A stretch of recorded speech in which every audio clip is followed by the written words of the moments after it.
জানিয়ে দিব এই মুহূর্তে আমাদের হাতে থাকা গুরুত্বপূর্ণ আপডেট সংবাদের শিরোনাম। শুরুতেই থাকছে জামায়াতের মিছিল শেষে দুপক্ষের রক্তক্ষয়ী সংঘর্ষ। এবারে জানিয়ে দিব 12 দলীয় জোটের সঙ্গে তারেক রহমানের বৈঠক শুক্রবার। এদিকে কক্সবাজার থেকে লাইভে এলেন সার্জিস আলম। আরও থাকছে সবাইকে ঐক্যবদ্ধ থাকার আহ্বান জানালেন আমির খসরু। সব শেষে জানিয়ে দিব ফিলিস্তিনের পাশের দেশে ইসরায়েলের ব্যাপক ড্রোন হামলা। এতক্ষণ শুনছিলেন হাতে থাকা গুরুত্বপূর্ণ আপডেট সংবাদের শিরোনাম, এবারে বিস্তারিত। তবে তার আগে অনুরোধ রইল ভিডিওটিতে একটি লাইক দিন এবং কমেন্ট করে জানিয়ে দিন ভিডিও সম্পর্কে আপনার মূল্যবান মতামত। আরও জানিয়ে দিন ভিডিওটি কোথা থেকে দেখছেন বা কোন জেলা থেকে দেখছেন। জামায়াতের মিছিল শেষে দুপক্ষের সংঘর্ষ। লক্ষ্মীপুরের কমলনগরে তুচ্ছ ঘটনাকে কেন্দ্র করে জামায়াতের মিছিল শেষে দুপক্ষের সংঘর্ষের ঘটনা ঘটেছে।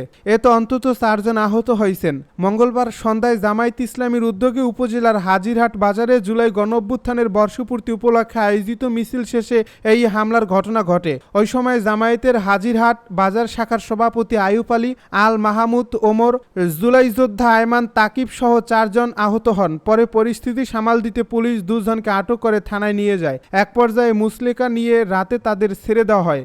এদিকে আইমান তাকিবের মা উপজেলা মহিলা জামায়াতের সাবেক সেক্রেটারি উম্মে কুলসুমের দাবি, একটি পক্ষ মিছিলে না যাওয়ায় ছাত্রলীগের ট্যাগ দিয়ে তার ছেলেকে দফায় দফায় এলোপাতাড়ি পিটিয়ে আহত করে পুলিশে দেয়। জানা যায় মঙ্গলবার সন্ধ্যায় জুলাই গণ অভ্যুত্থানের বর্ষপূর্তি উপলক্ষে কমলনগরের হাজিরহাট বাজারে বাংলাদেশ জামায়াত ইসলামী একটি বিজয় মিছিল বের করে। এই মিছিলটি শেষে তাদের সমাবেশ চলছিল।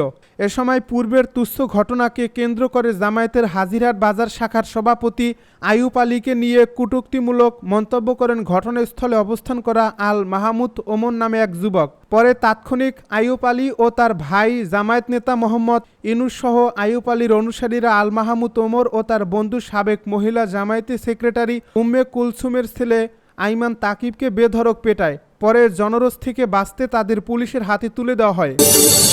12 দলীয় জোটের সঙ্গে তারেক রহমানের বৈঠক শুক্রবার। বিএনপির যুগপৎ আন্দোলনের মিত্র 12 দলীয় জোটের শীর্ষ নেতাদের সঙ্গে বৈঠকে বসবেন বিএনপির ভারপ্রাপ্ত চেয়ারম্যান তারেক রহমান।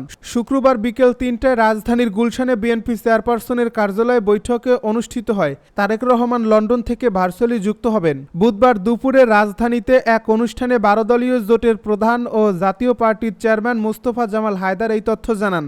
তিনি বলেন, মঙ্গলবার অন্তর্বর্তীকালীন সরকারের প্রধান উপদেষ্টা ডক্টর মুহাম্মদ ইউনূস নির্বাচনের সময়সীমা ঘোষণার পর 12 দলীয় জোটের সঙ্গে বৈঠক করবেন তারেক রহমান। কক্সবাজার থেকে লাইভে এলেন সার্জিস আলম। সমালোচনার মধ্যে এবার কক্সবাজার সমুদ্র সৈকতে দাঁড়িয়ে লাইভে এসে বার্তা দিলেন এনসিপির মুখ্য সংগঠক সার্জিস আলম। বুধবার সন্ধ্যা 6:30টার দিকে লাইভে আসেন তিনি। এ সময় দেশবাসীকে শুভেচ্ছা জানিয়ে সার্জিস আলম বলেন, এনসিপির পক্ষ থেকে বাংলাদেশের মানুষের সামনে 24 দফার ইশতেহার দেওয়া হয়েছে। এই 24 দফার মধ্যে 21 নম্বরে বলা হয়েছে জলবায়ু সহিষ্ণুতা ও নদী ও সমুদ্র রক্ষার কথা। তিনি বলেন, আমাদের বিশাল সম্ভাবনার জায়গা এই সমুদ্র। এখন গুরুত্বপূর্ণ বিষয় হচ্ছে আমরা কিভাবে এই সমুদ্রকে আমাদের ডাইভারসিটিকে রক্ষা করতে পারি, সমুদ্র তীরবর্তী মানুষের টেকসই জীবন ধারণ কিভাবে নিশ্চিত করতে পারি। আমাদের আশঙ্কা অনেক বাড়িঘর সমুদ্রে বিলীন হতে পারে, সেজন্য আগেই প্রয়োজনীয় ব্যবস্থা গ্রহণ করা এবং সেই জায়গায় সরকারের কিছু গুরুত্বপূর্ণ দায়িত্ব রয়েছে। যেমন দুর্যোগের যে পূর্বাভাস দেওয়া হয় সেগুলো যেন একটা নির্ধারিত সময়ের পূর্বেই দেওয়া হয়, যাতে এর ফলে ক্ষয়ক্ষতি যেন কমে আসে। তিনি আরও বলেন, আমরা যেন সমুদ্রকে সম্পদে পরিণত করতে পারি, সমুদ্র থেকে যেন খনিজ সম্পদ আরোহণ করতে পারি এবং সেগুলো যেন টেকসই হয়। আমাদের টেকসই নদী ও সমুদ্র দরকার। সার্জিস আলম বলেন, আমরা দেখেছি কক্সবাজারে যেখানে সেখানে ভবন তোলা হচ্ছে, কোনো ব্যবস্থাপনা নেই, যেখানে সেখানে জমি দখল করছে, সরকারি কর্মকর্তাদের টাকা দিয়ে অবৈধভাবে জমি লিজ নিচ্ছে। সবাইকে ঐক্যবদ্ধ থাকার আহ্বান জানালেন আমির খসরু। নির্বাচনে যাতে কোনো বাধা না আসে সে ব্যাপারে সজাগ ও ঐক্যবদ্ধ থাকার আহ্বান জানিয়েছে বিএনপির স্থায়ী কমিটির সদস্য আমির খসরু মাহমুদ চৌধুরী। তিনি বলেছেন, নির্বাচনের ঘোষণা আসায় দেশবাসী স্বস্তিতে আছে। আমরা গণতন্ত্রের পথে চলেছি। বাংলাদেশের মালিকানা জনগণের হাতে ফিরিয়ে দেওয়ার প্রক্রিয়া আমরা শুরু করেছি। জনগণের মালিকানা ফিরিয়ে দেওয়ার জন্য গত 16 বছর আমরা জেল খেটেছি, গুম হয়েছি। নির্বাচনের মাধ্যমে দেশের মালিকানা মালিকানা জনগণকে ফিরিয়ে দেব। বুধবার জুলাই গণ অভ্যুত্থানের প্রথম বার্ষিকী উদযাপন উপলক্ষে চট্টগ্রাম মহানগর বিএনপি উত্তর ও দক্ষিণ জেলা বিএনপি আয়োজিত অনুষ্ঠানে প্রধান অতিথির বক্তব্যে তিনি এসব কথা বলেন। এ সময় আমির খসরু বলেন, বাংলাদেশের মানুষ সহনশীল রাজনীতি চায়, পরস্পরের প্রতি সম্মান দেখিয়ে রাজনীতি করতে চায়। রাজনীতিতে মত পার্থক্য থাকার পরও বিএনপি নতুন রাজনীতি শুরু করেছে। দেশের অন্য রাজনৈতিক দল ও জনগণকে সঙ্গে নিয়ে আমরা গণতন্ত্রের হাইওয়েতে পথ চলতে শুরু করেছি। গণতন্ত্রের এই অগ্রযাত্রা যাতে কেউ বাধাগ্রস্ত করতে না পারে সেজন্য সজাগ থাকতে হবে। বিএনপির এই নেতা বলেন, কিছু কিছু শক্তি গণতন্ত্র ও নির্বাচনের বিপক্ষে সক্রিয় হয়ে উঠেছে, তাদের কোনো জায়গা দেওয়া হবে না। গণতন্ত্রের বিজয়ের পথে আমরা চলছি। এই পথ যারা বাধাগ্রস্ত করবে, দেশের মানুষ তাদের প্রত্যাখ্যান করবে।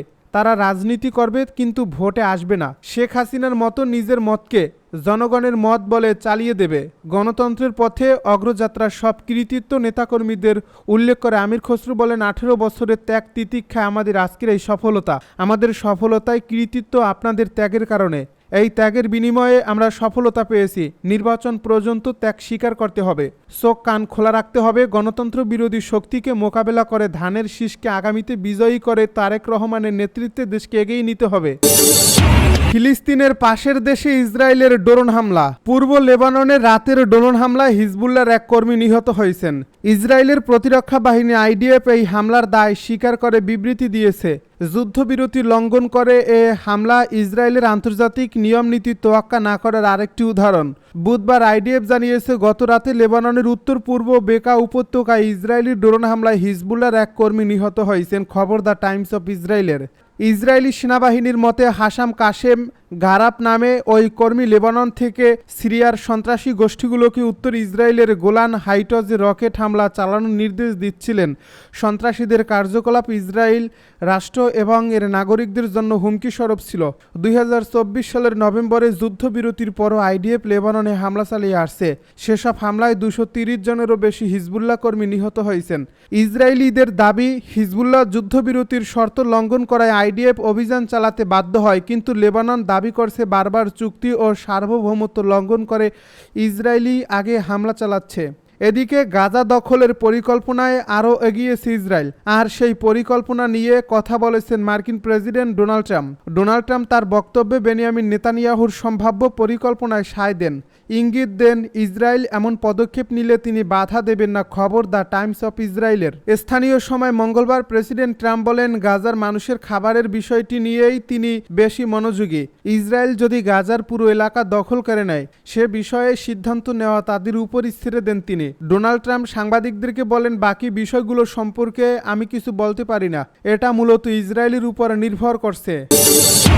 সচিবালয় ও যমুনা এলাকায় গণজমায়েত নিষিদ্ধ। বাংলাদেশ সচিবালয় এবং প্রধান উপদেষ্টার সরকারি বাসভবন যমুনা ও পার্শ্ববর্তী এলাকায় যে কোনো প্রকার সভা সমাবেশ, গণজমায়েত, মিছিল ও শোভাযাত্রা ইত্যাদি নিষিদ্ধ করে গণবিজ্ঞপ্তি প্রকাশ করছে ঢাকা মেট্রোপলিটন পুলিশ।